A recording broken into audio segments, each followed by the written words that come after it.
Jika kita bicara mengenai budaya kerja, ada salah satu budaya kerja yang sangat terkenal. Salah satunya Kaizen. Apa itu Kaizen? Ya, jadi Kaizen adalah salah satu filosofi dan budaya yang berasal dari masyarakat Jepang, yaitu berupa proses yang berlangsung secara terus-menerus untuk selalu meningkatkan mutu serta produktivitas dari hasil ataupun output sehingga mampu membawa hasil yang dramatis mengikuti waktu. Nah, istilah Kaizen ini berasal dari bahasa Jepang, yaitu Kai dan Zen. Kaizen itu artinya perubahan, dan Zen itu berarti baik.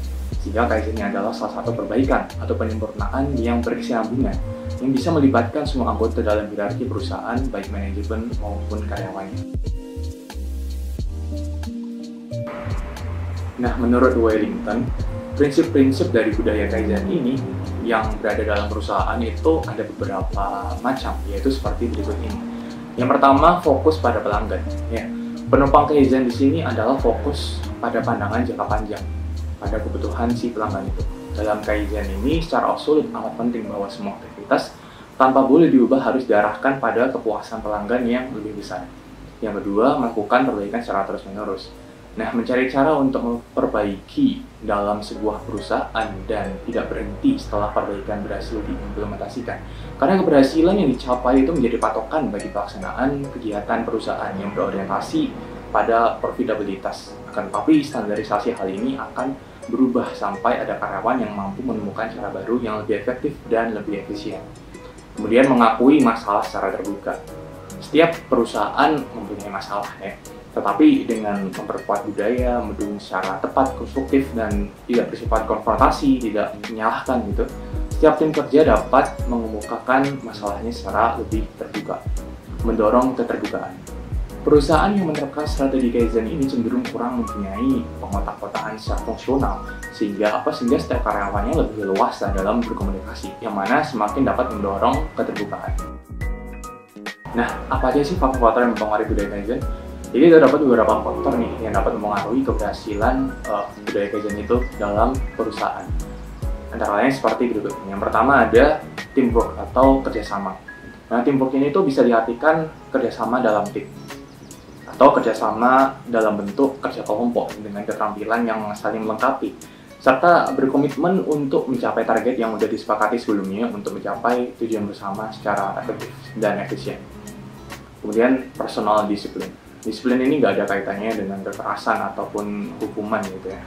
Namun disiplin ini sangat erat kaitannya dengan motivasi.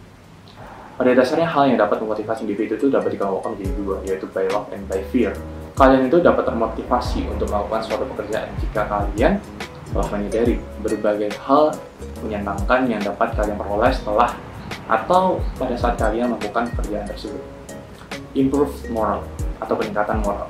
Ya. Jadi peningkatan kualitas moral ini sangat berperan penting dalam budaya Kaizen ini. Ya, karena budaya yang enggak didukung dengan kualitas moral yang baik, ya, maka budaya tersebut dapat dikatakan budaya yang gagal. Budaya Kaizen ini identik dengan aspek moral yang tetap dijaga dari dulu hingga sekarang. Budaya yang mencerminkan ketaatan atas moral individu masyarakat yang menganut budaya tersebut. Quality circle atau kualitas lingkaran. Orang-orang yang merupakan bagian dari lingkaran kontrol kualitas akan merasakan rasa kepemilikan untuk proyek tersebut. Hasil yang lebih tinggi dan tingkat penolakan juga lebih rendah, mengakibatkan peningkatan kepuasan kerja bagi pekerja yang pada gilirannya mendorong mereka untuk bisa berkontribusi lebih banyak. Suggestion for improvement atau saran untuk perbaikan. Jadi penerapan budaya Kaizen ini dalam perusahaan itu nggak semudah yang kita duga, sebab penerapan budaya ini tuh memerlukan keterlibatan di semua unsur dalam perusahaan. Ini dimulai dengan melakukan studi literatur untuk mendapatkan gambaran penerapan continuous improvement di perusahaan itu dan mendapatkan faktor-faktor yang berpengaruh terhadap pelaksanaan penerapannya. Kaizen ini merupakan salah satu teknik manajemen yang menekankan pada perbaikan kualitas secara berkesinambungan. Ia melibatkan semua pihak dengan biaya yang rendah. Terdapat beberapa konsep Kaizen yang terkenal, yaitu salah satunya adalah konsep PDCA. Nah, apa sih konsep PDCA itu? Nah, konsep PDCA ini itu adalah singkatan dari Plan, Do, Check, dan Action. Langkah pertama dari Kaizen adalah menerapkan siklus PDCA ini sebagai sarana yang menjamin terlaksananya kesinambungan dari Kaizen. Hal ini tuh bisa berguna dalam mewujudkan kebijakan untuk memelihara dan memperbaiki atau meningkatkan standar.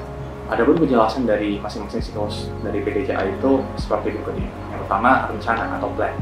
Ini berkaitan dengan penetapan target untuk perbaikan, karena Kaizen adalah gimana kita caranya untuk hidup, maka harus selalu ada perbaikan untuk semua bidang, dan perumusan rencana guna mencapai target itu.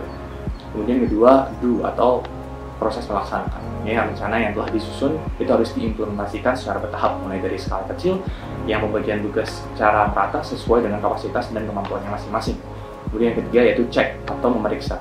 Nah, di sini tuh kita merujuk pada penetapan apakah penerapan tersebut tuh berada pada jalur yang sesuai rencana dan memantau kemajuan perbaikan yang telah direncanakan.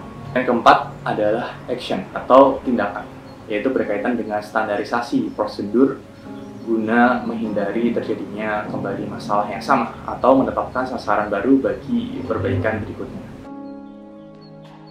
Adapun tahapan dari pelaksanaan Kaizen itu ada beberapa langkah, yaitu seperti berikut ini.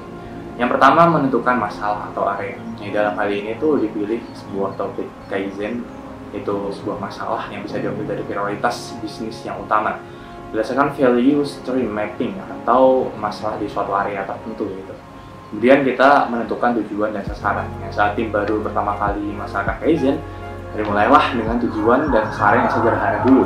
Misalkan menciptakan area kerja yang efisien dengan memperbaiki flow gitu misalkan. Kemudian membentuk tim. Tim di sini tuh umumnya terdiri dari 6 sampai 10 orang yang tergantung kebutuhan masing-masing. Sebagian anggota tim harus berasal dari area kerja yang lain supaya bisa mendapatkan perspektif yang lebih baru. Memberi training tentang Kaizen ya. Pertama kali melakukan Kaizen adalah penting mengenalkan apa itu Kaizen, tujuan apa yang ingin dicapai dan tahapannya gimana untuk bisa mengeksekusinya. Dan pada tahapan ini itu biasanya menggunakan root cause analysis yang nantinya bisa digunakan untuk problem solving. Kemudian melakukan pengukuran. Nah, sebelum memulai improvement adalah salah satu hal yang penting bagi kita untuk memiliki baseline performance sehingga kita tuh bisa tahu apakah nanti setelah tindakan perbaikan hasilnya itu efektif atau enggak. Akan sangat membantu jika data sudah siap sebelum Kaizen itu digunakan. Kemudian melakukan root cause analysis. Setelah masalahnya itu jelas, bentuknya itu jelas, baseline-nya itu ada gitu, ya, maka dilakukanlah root cause analysis. Ada beberapa tools yang bisa kita gunakan untuk problem solving seperti fishbone diagram, 5 analysis, unity diagram, dan lain sebagainya.